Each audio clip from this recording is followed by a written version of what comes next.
Hi hello viewers, எல்லோரும் எப்படி இருக்கீங்க? நான் உங்கள் ஸ்டோரி வித் ஐஷு. இன்றைக்கி நம்ம என்ன ஸ்டோரி பார்க்க போகிறோம் அப்படின்னா, உயிரே உனக்காகத்தான் அப்படிங்கிற ஒரு ஸ்டோரி பார்க்கலாம். இது ஒரு தொடர்கதை. இன்றைக்கி நம்ம அத்தியாயம் 1 பார்க்கலாம். நம்ம சேனலை நீங்கள் இப்போ தான் ஃபஸ்ட் டைம் பார்க்குறீங்க அப்படின்னா மறக்காமல் சப்ஸ்கிரைப் பண்ணிடுங்க, லைக் பண்ணிடுங்க. ஸ்டோரி பிடிச்சிருந்தால் மறக்காமல் கமெண்ட் பாக்ஸில் கமெண்ட் பண்ணுங்கள். அப்படியே பக்கத்தில் இருக்க பெல் ஐக்கானையும் கிளிக் பண்ணிடுங்க. அப்போ தான் நான் போகிற எல்லா வீடியோவும் உங்களுக்கு நோட்டிஃபிகேஷனில் உடனே ஷோ ஆகும். இப்போ நம்ம வீடியோக்குள்ளே போகலாங்க. அருணும் சௌமியாவும் ஸ்கூல் டேஸ்லேருந்தே ஒருவரை ஒருவர் காதலித்தனர்.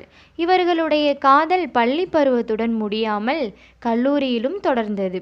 பள்ளியில் இருக்கும்போதே சௌமியா தன்னுடைய காதலை அருணிடம் சொல்லவில்லை.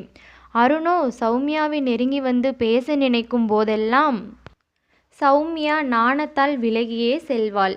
அருண் எங்கிருந்தாலும் அவளுடைய பார்வை அவனை நோக்கியே இருக்கும்.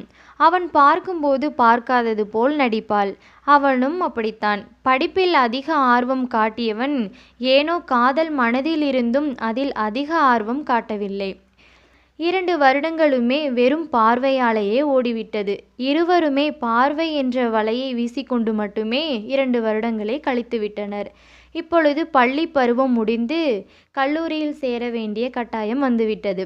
இப்பொழுது இருவருமே ஒருவரை ஒருவர் சந்தித்து கொள்ள வேண்டிய கட்டாயத்தில் இருந்தனர். இப்பொழுது இருவருமே ஒரே கல்லூரியில் ஒரே டிபார்ட்மெண்ட்டில் சேர்ந்திருந்தனர்.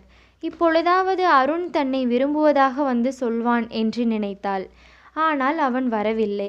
மற்ற பெண்களுடன் சகஜமாக பேசுபவன் ஏனோ அவளிடம் மட்டும் மௌனம் காட்டினான்.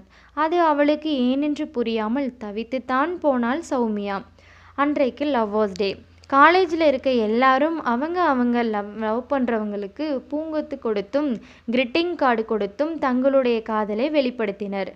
அருணுக்கு கூட 4-5 காதல் கடிதம், கிரீட்டிங் கார்டு, பூங்கொத்து என அனைத்தும் வந்தது.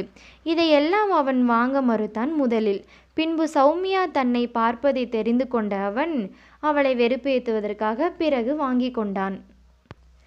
இதையெல்லாம் பார்த்த சௌமியாவிற்கு கோபம் தாங்கவில்லை. கோபமாக அருணை முறைத்து பார்த்த வண்ணம் இருந்தாள். சற்று தொலைவில் அமர்ந்திருந்த அருண் சட்டென எழுந்து ஒரு ரோஜா மலருடன் வந்தான். அங்கிருந்த எல்லோரும் யாருக்கு அந்த பூ கிடைக்கப் போகிறது என்று எதிர்பார்த்தனர். சௌமியாவின் அருகில் சென்றவன் ஐ லவ் யூ சௌமியா என்று ரோஜா பூவை நீட்டினான். அசந்துதான் போனாள் சௌமியா. அங்கிருந்த அனைவருக்குமே ஒரே ஆச்சரியம். நான் உன்னை ஸ்கூல் படிக்கும் போதிருந்தே லவ் பண்ணுறேன். உனக்கு என்ன பிடிச்சிருக்கா? பிடிச்சிருந்தா உன்னோட கை விரலை காட்டு அப்படின்னு சொல்லி அருண் சொல்கிறான். அவளும் வெட்கத்தில் தலையை குனிந்த வண்ணம் விரலை நீட்டினாள். அவளது கையில் ஒரு அழகான கோல்டு ரிங்கை போட்டுவிட்டான். உன்னுடைய வாயிலிருந்து எதுவுமே நீ பேசவில்லை இதுவரைக்கும். என்னுடன் இப்பயாவது ஏதாவது பேசு என்றான் அருண். நான் உங்களை விரும்புகிறேன் என்று சொல்லிய வண்ணம் அங்கிருந்து நகர்ந்தாள் நாணத்தில். வெட்கத்தில் முகம் சிவந்துதான் போனாள் சௌமியா. நாட்கள் சென்றன. கல்லூரியும் முடிந்தது. அருண் பேங்க் எக்ஸாம் எழுதி பேங்க் மேனேஜராக வேலை செய்தான். ஓரிரு ஆண்டுகள் வரை இந்த காதல் தொடர்ந்தது. பிறகு இருவரது வீட்டிலும் பேசி சம்மதம் வாங்கி திருமணமும் செய்து கொண்டனர்.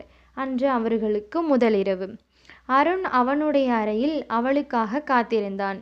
சிறிது நேரத்தில் சௌமியா ஒரு அழகான தேவதையைப் போல் மெதுவாக நடந்து உள்ளே வந்தாள். உள்ளே வந்து கதவை தாளிட்டாள். அருணுக்கு தலைகால் புரியவில்லை. சந்தோஷத்தின் உச்சத்தில் இருந்தான். இந்த இரவுக்காக எத்தனை நாள் காத்திருப்பது என்று தனக்குள்ளேயே பேசிக்கொண்டான். திருமணத்திற்கு முன்பு வரை அவனுடைய சுண்டு விரல் கூட அவள் மேல் படாமல் இருந்தது. ஆனால் இன்றோ என் விரல் படாத இடமே இருக்கக்கூடாது என்று மனதிற்குள் பேசிக்கொண்டான். சௌமியா அருணின் காலில் விழுந்து வணங்கினாள். அவளுடைய தோளை பிடித்து இதெல்லாம் எதுக்கு? வா எழுந்திரு, வந்து உட்காரு என்று பெட்டில் அவளை அமரச் செய்தான். தொடரும். இதோட அடுத்த பார்ட்டில் இதோட ஸ்டோரி நான் சொல்கிறேங்க. நம்ம ஸ்டோரி உங்களுக்கு பிடிச்சிருந்துச்சுன்னா மறக்காமல் சப்ஸ்கிரைப் பண்ணிடுங்க, லைக் பண்ணிடுங்க, கமெண்ட் பண்ணிடுங்க. அப்படியே பக்கத்தில் இருக்க பெல் ஐக்கானையும் கிளிக் பண்ணிடுங்க. அப்போ தான் நான் போகிற எல்லா வீடியோவும் உங்களுக்கு நோட்டிஃபிகேஷனில் ஷோ ஆகும். இதே மாதிரி நிறைய ஸ்டோரிஸ் என்னோடய சேனலில் நான் அப்லோட் பண்ணுறேன். நீங்கள் உள்ளே போய் செக் பண்ணி பார்த்துக்கோங்க.